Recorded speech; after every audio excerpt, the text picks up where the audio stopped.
ಸೇಡಂ ತಾಲೂಕಿನ ಕಾಚೂರ ಗ್ರಾಮದಲ್ಲಿ ಮಳೆಯಾರ್ಭಟಕ್ಕೆ ಸರಿಸುಮಾರು 15 ಬೀದಿ ದೀಪಗಳ ಕಂಬಗಳು ಬಿದ್ದು ಗ್ರಾಮಸ್ಥರಿಗೆ ಕತ್ತಲಿನ ದಿನಗಳನ್ನು ಆವರಿಸಿದಂತಾಗಿದೆ.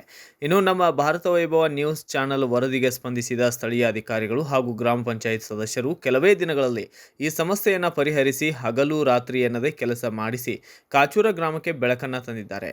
ಅಷ್ಟೇ ಅಲ್ಲದೆ ಕಾಚೂರ ಸೇಡಂ ಮಧ್ಯ ಇರುವಂತಹ ಬ್ರಿಡ್ಜ್ ಮಳೆಯ ಅಬ್ಬರಕ್ಕೆ ಮುಳ್ಳು ಮತ್ತು ಕಸದ ಕಡ್ಡಿಗಳು ರಸ್ತೆಗೆ ಅಪಘಾತ ಸ್ಥಿತಿಯಲ್ಲಿದ್ದವು. ಅದು ಕೂಡ ಗ್ರಾಮ ಪಂಚಾಯಿತಿ ಸದಸ್ಯರಾದ ನಾಗರಾಜ್ ಪೊಲೀಸ್ ಪಾಟೀಲ್ ಅವರು ನೇತೃತ್ವವನ್ನು ವಹಿಸಿ ಎಲ್ಲ ಸ್ವಚ್ಛತೆಯನ್ನು ಮಾಡಿಸಿದ್ದಾರೆ.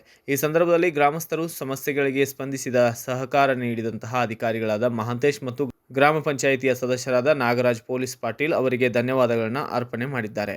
ಇದೇ ರೀತಿ ನಮ್ಮ ಭಾರತ ವೈಭವ ನ್ಯೂಸ್ ಸಮಸ್ಯೆಗಳ ವಿರುದ್ಧ ಸುದ್ದಿ ಮಾಡಿ ಜನರಿಗೆ ಸಹಕಾರ ನೀಡುತ್ತಾ ಬರುತ್ತಿದೆ.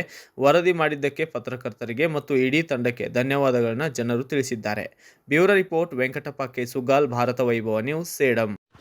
Thanks for watching. Read, discuss and debate with editor Dr. Yan Prashant Rao. Wanted reporters in print, digital and visual media for Bharat Vaibhav Daily Newspaper, BV News 5 Channel and BV Fast Web News from all the talukas of Karnataka, Goa and Maharashtra. If interested, send your resume to 9019229369.